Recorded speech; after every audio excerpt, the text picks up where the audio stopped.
Eu gosto Sim. muito de saber muito sobre o convidado, né? Uhum. Como que ele subiu os degraus na vida dele. Certo. E você é um cara que é carioca, você comentou com a Exatamente, gente, né? exatamente. Você é de Marechal Hermes. Marechal Hermes. Oh, Carioca da muito Gema, bom, mané. Carioca da Gema. E eu queria entender, porque você chegou a Brasília, Sim. você foi a São Paulo, tem toda uma história. Exatamente. E eu quero entender quais foram essas conexões. Como é que você veio parar aqui e ter Sim. a profissão que você tem, além do dom que você já tinha? Ou sempre foi dom? Você estudou de fato desde o início? Sim. Como que é? Me fala. Então, a minha história musical, ela parte do princípio que eu sempre fui da igreja, né? Uhum. A igreja, como a gente conversou aqui antes, um pouquinho aqui antes, É um celeiro de um artistas. celeiro de artistas, né? Uhum. Ali a gente tem gente que canta desde criança. E é aquilo que eu tava falando, né? Principalmente quem é da Assembleia de Deus, que é um nicho, né? Uhum. A Assembleia de Deus, você canta nas crianças, depois você vai pra mocidade, E eu adolescente. já confessei, pessoal, que eu sou eu fui Olha das aí. crianças, eu fui da mocidade, eu fui eu fui do é coral, eu conheço muito bem a trajetória dentro das igrejas. Exatamente, acaba que você fica enraizado, a música fica enraizada. Mas sempre tem aquele irmão Francisco que chega lá e fala, gente, vamos dar aula de violão pra galera aqui, vamos tal. Sempre tem. E a minha mãe, e ele falou pra minha mãe, porque eu tocava o pandeirinho já. Uhum. Mas só voltando um pouquinho antes. No Rio de Janeiro, eu saí de lá com 7 anos de idade. Eu lembro que eu sentei na bateria e toquei. Já foi assim. Intuitivamente. Intuitivamente. Sentei, toquei, bracinho já cruzadinho, bonitinho e Que tal, bacana. de ver, assim. Então eu já vi que era um dom que Deus tinha me dado. E minha mãe também percebeu isso. E aí a gente vai pra São Paulo. Isso já eu com 8 anos de idade, 7 para 8 anos. Chega em São Paulo, a gente vai pra uma igrejinha pequenininha. E aí me deram um pandeirinho pra tocar. E eu sempre tive síncopa, que é o ritmo, né? Sempre toquei bonitinho e tal. E aí eu aprendi, eu tocando pandeirinho, esse irmão Francisco, que realmente o nome dele era Francisco. Eu falei genérico assim, mas o nome dele era Francisco mesmo. O irmão Chiquinho chegou lá e falou assim, rapaz, tu tem dom pra música, esse menino tem dom pra música. Eu tinha acho que uns 9, 10 anos. 9, 10. Aí ele chegou assim, menino tem dom pra música e tal. Vai ter um aulão aí, se ele quiser ir, só que eu não tinha violão nessa época, eu sou de 78, né? Nessa época não tinha YouTube, não tinha nada. Você tinha que estudar a vera, você tinha que ir atrás. Só que assim, ele chamou umas 8 pessoas pra esse aulão. Dessas 8 pessoas, o que a galera aprendeu em meses, eu aprendi em semanas. Então, minha mãe viu que eu consegui tocar, ela falou, não, eu vou dar uma guitarra pra ele, me deu uma guitarrinha vermelhinha. Então, minha mãe me incentivou muito também. E aí, ela me deu essa guitarra e aí eu comecei a tocar na igreja. E com o irmão Francisco lá, eu olhando pra ele... Até que, resumindo a história, passou um tempo, fui estudar em conservatório mesmo e tal, e aí comecei a trabalhar com música. E em 2000 ainda era 1900 ainda. Eu conheço uma banda chamada Kadosh. Kadosh Que quer foram dizer esses santo. caras aí. Quando eu conheço esses caras, abre um leque pra mim enorme, porque eu sempre fui dessa igrejinha pequenininha e tal. E eu lembro que eu tava na escola, eles foram tocar lá, acho que era um evangelismo, alguma coisa nesse sentido. Eles estavam lá. E aí eu conheci o Ted, que é o baixista, que é hoje o baixista do Renascer Praise, é o baixista do DJ Alpiste, enfim, baixista de todo mundo, cara. Conheci o Ted. Quando eu vi o Ted tocando baixo, eu falei, cara, é esse instrumento que eu quero aprender. Aí eu olhei e tal, eu falei pra minha mãe, eu quero aprender baixo, quero aprender baixo, quero aprender baixo. Ela, o que é baixo, menino? Não sabia nem o que era baixo. Toca essa guitarra aí, era estatura. pega esse negócio. Até O então. que é baixo? E eu falei, não, eu quero aprender baixo, quero aprender baixo. E eu fui atrás. Enfim, resumindo, conheci os caras, a gente foi pra escola Kadosh e ali eu fiquei aquele ratinho de escola, que eu ia na aula de bateria e ficava olhando. Como é que você faz isso aí? Aí o Bal, né, que era o baterista do Kadosh, cara, assim... Aí beleza. E eles me adotaram assim como mascotinho, sabe? Aí ia pra outra sala, ia pra outra. Então eu fiquei muito assim, muito vidrado na música. Fiquei muito louco assim com a música. E isso eu tinha só, sei lá, 13, 14 anos. E indo pra uma sala, indo pra outra. Então eu ficava na escola lá, eu lembro que eu ficava de 1 da tarde, estudava de manhã, de 1 da tarde até 5, até 6 horas da tarde, assim. E lá Você estudando, abraçou mesmo, abracei, eu fiquei doido. Aí minha mãe me deu baixo. Enfim, eu faço 17 anos. Aí tem aquele lance. Exército, Pra onde eu vou? tal, o que eu vou fazer, como é que segue. Só que assim, a música já tava no Na sangue veia. já, não tinha mais pra onde correr. E aí não servia exército, e aí eu falei, quer saber? Eu vou enveredar na música. Só que a minha mãe tinha uns planos pra mim. Quais os planos da minha mãe? Minha mãe sempre foi cobradora de ônibus. A vida toda. Ela se aposentou como cobradora de ônibus. E o meu pai era motorista de ônibus. Então, qual que era a minha profissão? Cobrador de ônibus, entendeu? Ela tinha isso pra mim. Não, meu filho vai ser cobrador. Com 17 anos, ela já falou, se você não servir, você já vai entrar lá na minha empresa. Que ela tinha já, ela estava há muitos anos lá, já tinha amizade com todo mundo. E aí eu fiquei como cobrador e tocando assim na igreja, tal. Às vezes acontecia um eventinho, eu ia, alguma coisa assim. Só que eu trabalhava de 4 da manhã... Sufocou o artista. Sufocou o artista. Eu trabalhava de 4 da manhã até 1 da tarde. Meu Deus do céu. Então, assim, eu tinha que tocar à noite, e aí às vezes eu faltava, não ia. E assim, inclusive eu já estava casado nessa época. Com a minha primeira esposa, a mãe das minhas filhas, da Maiara e da Maíra. Beijo também pra vocês. E aí, eu falei, cara, agora eu tô casado, tenho 2 filhas, eu não posso tentar a música. Só que, cara, é uma coisa muito forte a música. Eu não sei. É um chamado, eu não sei vendo. quem é músico, assim. Não, você não consegue sair disso. E aí, beleza, e eu tô lá como cobrador e tal. 2 anos como cobrador, só que a música me chamando. Chegou uma hora que eu fui pra um festival de pagode. Não esqueço nunca disso. Aí eu já tô saindo do gospel ali. Começaram a me descobrir lá em São Paulo. E aí eu comecei a cantar com um monte de gente conhecida, porque lá na noite. E aí nesse festival, inclusive o Belo tava, eu lembro. E eu toquei bateria pra uma banda de pagode lá e tal. E eles ganharam esse festival. E aí eu começo a conhecer uma galera, começo a fazer esse network, né? Com a galera. E lá em São Paulo é assim, você toca pra um... Aí, cara, tem esse cara aqui que ele segura a onda. Você já vai para um outro. Aí você já vai para o outro. Aí eu fiz do rap ao pop. Porque eu cantei com uma cantora chamada Georgia Brown, que é uma do cabelo vermelho, que é o maior agudo do mundo, né? Ela tá no Guinness, inclusive, fazendo back vocal. Ela, não, eu vou te levar pra TV também comigo. Porque eu quero uns negão dançando. E aí você vai dançar, dançava, eu tive que dançar. Eu acho que ele não dançava, mas ele teve que dançar. Ele é da época dos passinhos. Passinho, a Diana é rapaziada. Era essa pegada aí. Eu era a rapaziada dela. Enfim, eu tive que dançar na TV porque ela não levava banda pra TV. Então era assim, era ela, os negão dançando, e aí ela me chamava pra fazer uns vocais com ela. E isso aí me deixou conhecido na área e tal. E a galera começou, cara, esse negão massa e tal. Eu lembro que eu fui num programa chamado Clodovil, que era um programa Mulheres. Então a gente ia. Você lembra do Mulheres? Eu lembro. Era a tarde inteira esse programa. E a gente ficava num sofá sentado a tarde inteira. Tipo, ficava conversando a tarde inteira. E eu lá, fazendo caras e bocas e tal. Tô na e TV, olhando, né? Eu falei, pô, tô na TV, cara. Tô, né?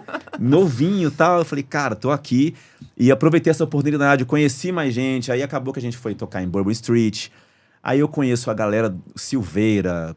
Aí eu começo a conhecer um monte de gente boa. Aí as conexões explodiram na sua vida. Só que aí começou a explodir a conexão. Eu falei, cara, então é o seguinte. Eu tenho que aproveitar isso e começar a andar com gente que vai me dar um know-how. Até que eu conheço o pessoal do RZO, Família RZO, que é um grupo de rap, que era a Negra Lee, Sim. Sandrão, Elião e tal, que me apresenta o Sabotagem. Que era um rapper, assim, na época, promissor. Tanto que ele virou, né, um Tupac hoje, né? No Brasil, ele é tipo um Tupac, né? Dei com esse cara no começo dele e o cara virou tipo um Tupac no mundo. Que loucura isso. E aí, ele me apresenta o Sabotagem no estúdio ainda, gravando o CD pro Coisa Nostra, que era a gravadora do Racionais. E aí eu começo a andar com o Sabotagem em São Paulo. Só que aí é um outro universo que se abre pra mim, porque eu nunca fui do rap. Sempre curti, porque eu sempre fui de periferia de São Paulo, periferia do Rio, então é isso que rola, né? É gospel, rap e samba. É isso. É isso.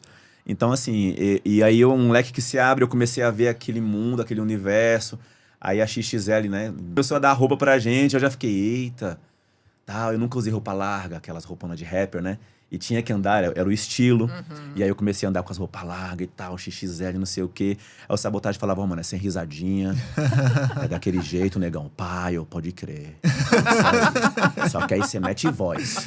Chegar na hora eu faço o rap e você mete a voz. Eu, beleza. E aí eu comecei a cantar no rap e aí eu conheci um outro estilo musical que, assim, tem muito a ver com o que eu gosto, que é o black music, né? Eu sempre fui dessa área do black, do R&B e tal. E aí eu entro no meio do rap. Comecei a andar com rap e tal. E aí o Sabotagem começa a gravar filme. E eu nos bastidores, né? Eu olhando. Aí eu lembro que ele gravou o Invasor primeiro com a Mariana Ximenes, com do Titãs, esqueci o nome dele agora, Paulo Miklos, né? Paulo do Miklos, Titãs Paulo Miklos. e tal. E eu no bastidor vendo aquilo tudo. Então foi um outro universo que se abre. E eu fico só vendo aquelas coisas, cara. E isso vai te dando know-how. Porque aí você começa a ter mais experiência e tal. E eu falei, cara, isso pra mim tá sendo muito rico, porque eu tô vendo um rapper que tá virando um artista, um ator. E inclusive as falas do filme, ele que falava, não, você vai falar isso aqui. Não, aqui na favela não fala assim, não, pô, na favela é assim. Então ele mudava o roteiro dos caras, né? E eu vendo tudo aquilo ali, ele escrevendo música, eu vendo e tal. E eu aprendi muita coisa com o Sabota, né? Então esse foi um cara que me ajudou muito também na minha época de São Paulo. E aí a vida dá aquelas rasteiras na gente. E do nada eu tô indo pro ensaio com Sabotagem. E aí eu encontro um cara chamado Jackson Santana, que é daqui de Brasília. E aí eu tinha ido num programa chamado O Positivo, não sei se vocês vão lembrar da Feiticeira, Tiazinha, tal. Otaviano Costa. Eu Otaviano, na época já era ele, já era o Otaviano o já. Positivo, porque antes era o H, né? Exatamente.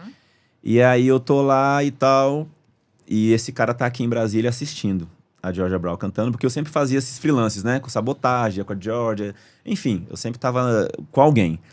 E aí ele vê o programa e viaja pra São Paulo no dia seguinte. No dia seguinte, eu tô passando na rua, chamada Avenida do Cursino, lá em São Paulo, que é uma rua do zoológico ali, uma avenida bem grande. Eu tô passando de pé ali, indo pra casa do Sabotagem, e aí ele me para no meio da rua. Cara, esse bicho é o que tava na TV ontem, lá em Brasília, que a gente assistiu e tal.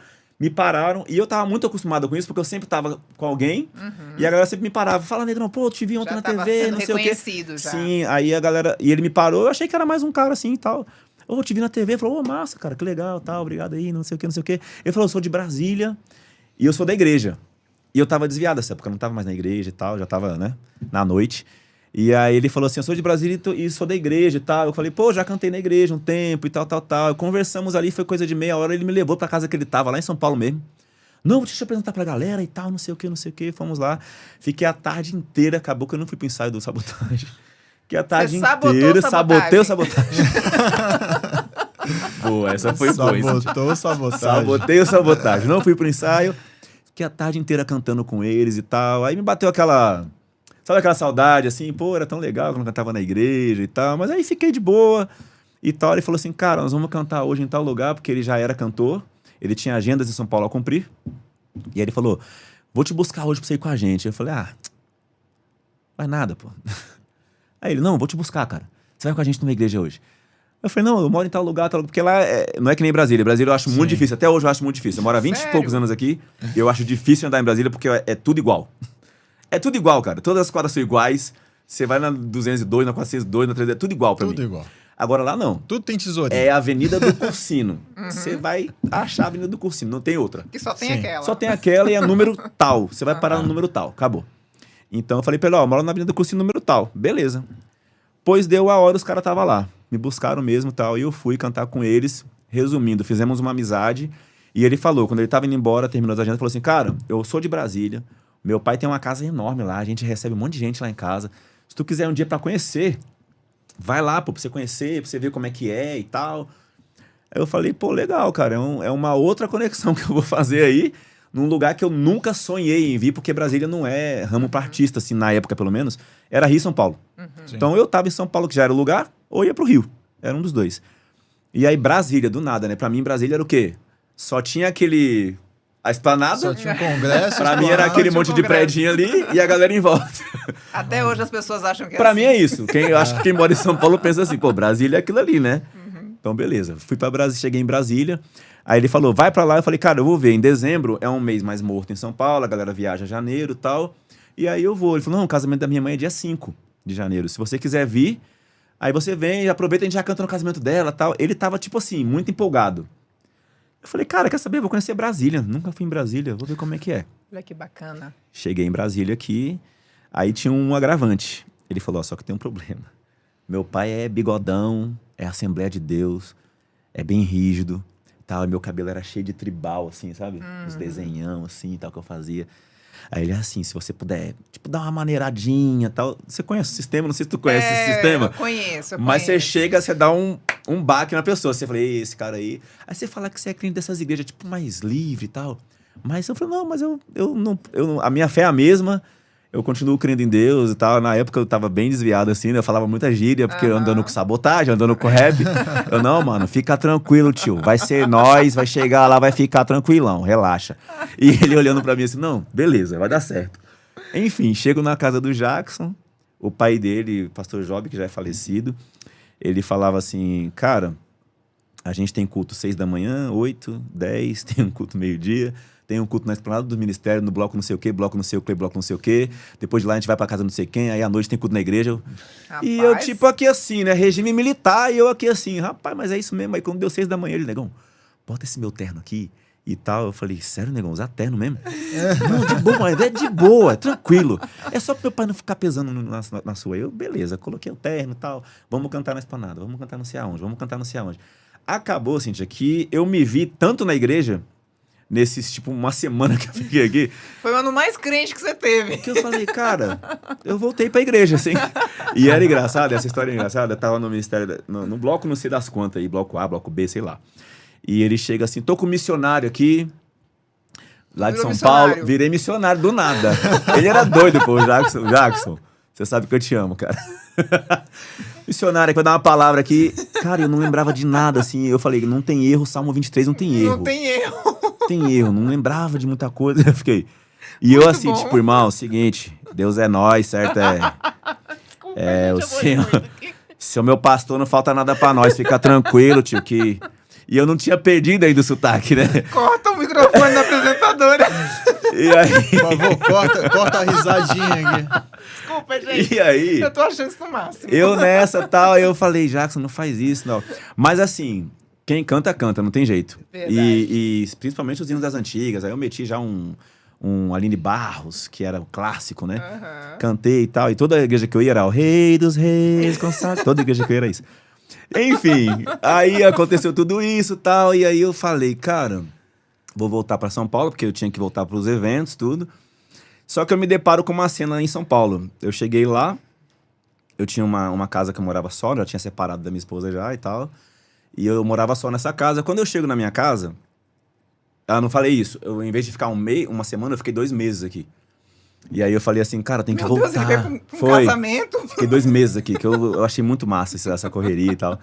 E aí 2 meses aqui e tal. Usando o mesmo terno, irmão? Não, aí o Jackson me ajudou muito nisso. Eu tinha muitos ternos. E aí eu falei, cara, eu tenho que voltar. Eu tenho uma casa lá, eu tenho roupa lá, eu tenho móveis lá, eu tenho minhas filhas lá. Eu tenho que voltar, eu tenho que dar um jeito de voltar. E tem os eventos, vão voltar agora, o carnaval tá chegando e tal.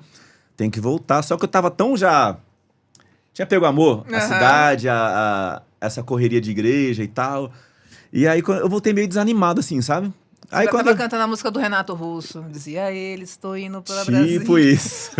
E aí eu cheguei lá, eu chego em casa, não tem mais móveis, não tem mais nada, não tem mais nada, não tem mais roupa, minhas coisas, nada. Vou saber. Gastei, já tô voltando. Não tenho mais nada aqui.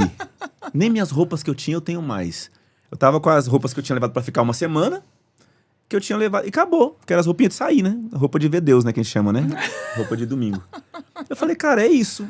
Então eu vou voltar. Você entendeu o recado naquela hora? Entendi naquela hora que era uma coisa de Deus mesmo, assim, né? Não era pra eu estar mais ali. E, enfim, larguei tudo em São Paulo, 2002, e venho pra Brasília. Eu falei, Jackson, tô indo de vez. Ele falou, negão, vai ser massa, velho. Vem pra nossa casa, vem ficar aqui. Eu lembro que eu fiquei na Candangolândia 2 dias, na casa de um amigo também, o Nilson Rocha. E aí o Nilson foi, não, negão, vamos pra casa do Jackson lá, que lá vai ser o canal. Chegando na casa do Jackson, eles me adotaram, assim, sabe, como um filho deles. A irmã Dora, a Xênia, o Jarba Santana, a família Santana me adotou como filho deles. E aí eu fico ali mais ou menos 1 ano e meio e a gente cria um grupo chamado Freedom.